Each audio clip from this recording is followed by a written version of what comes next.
कोई रास्ता ना सूझ रहा हो, तब वो कौन सी शक्ति है जो हमें टूटने से बचाती है? असल में वो शक्ति कोई और नहीं बल्कि हमारे भीतर छिपा वो धैर्य है जिसे जगाने के लिए स्वयं भगवान श्री कृष्ण ने गीता का ज्ञान दिया था। भगवान श्री कृष्ण कहते हैं कि दुनिया में कोई भी व्यक्ति आपकी परिस्थितियों को बदलने नहीं आएगा। ये परिश्रम आपको स्वयं करना होगा। जैसे अशांत समुद्र की लहरों में चांद का प्रतिबिंब साफ नहीं दिखता, वैसे ही व्याकुल मन में कभी भी समस्याओं का समाधान नहीं मिलता। जीवन का सार बस इतना ही है, जो बीत गया वो केवल एक अनुभव है, जो आने वाला है वो एक कोरी कल्पना, लेकिन जो इस क्षण आपके सामने है वही एकमात्र सत्य है। आज का ये वीडियो आपकी सोच, आपके धैर्य और आपके जीवन के उद्देश्य को एक नई दिशा देने वाला है। दोस्तों, श्रीमद् भगवद गीता केवल एक ग्रंथ नहीं बल्कि जीवन जीने की वो दिव्य कला है जिसे स्वयं परमात्मा ने अर्जुन के माध्यम से पूरी मानवता को सौंपा है। चाहे आप अपने सपनों को पूरा करना चाहते हो, मानसिक शांति की तलाश में हो या अपने रिश्तों में फिर से वही मिठास घोलना चाहते हो, गीता के इन 18 अध्यायों और 700 श्लोकों में हर उस सवाल का जवाब छिपा है जो आपको परेशान करता है।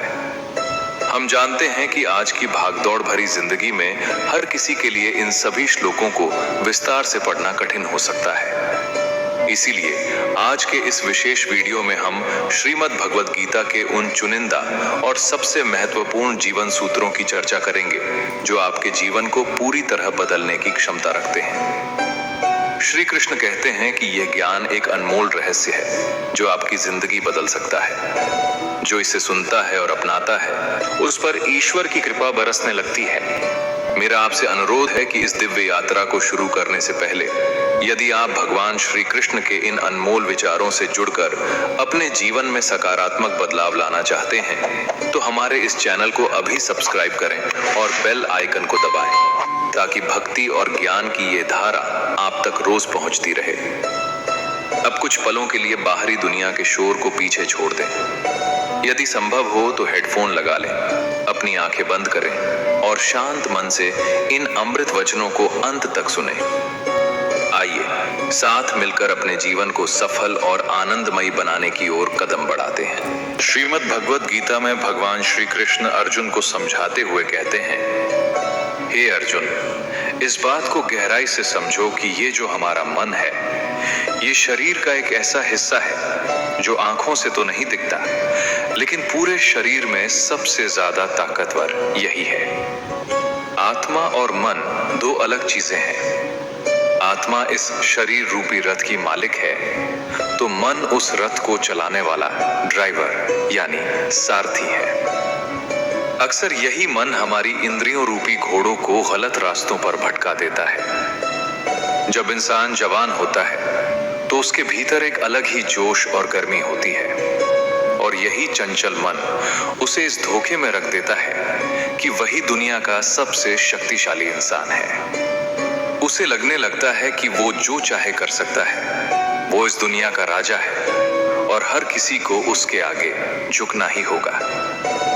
लेकिन अर्जुन, सच तो ये है कि ये मन बड़ा पाखंडी है। जब वक्त गुजरता है और शरीर की ताकत कम होने लगती है, जैसे दीपक का घी खत्म होने पर रोशनी कम हो जाती है, तब यही मन डर कर चिल्लाने लगता है। वही इंसान जो कल तक खुद को भगवान समझ रहा था, आज कहता है कि मैं बीमार हूं, मैं बहुत दुखी हूं, मैं मौत के करीब हूं, कोई मुझे बचा लो। ये जो रोने और दुखी होने का नाटक है, ये भी असल में मन ही करता है। मन इंसान को मैं और घमंड का ऐसा नशा करा देता है कि उसे अपनी असलियत दिखना बंद हो जाती है। इसके पास मोह माया का एक बड़ा जाल है, जिसे ये इंसान की इच्छाओं और लालच पर डालता रहता है और धीरे धीरे उसे अपना गुलाम बना लेता है। ये मन बड़ा अजीब है।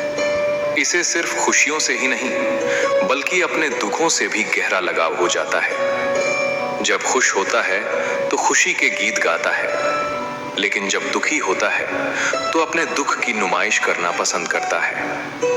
इसे दूसरों को अपने दुख सुनाने और उन्हें अपने गम में शामिल करने में एक अलग ही सुकून और आनंद मिलता है।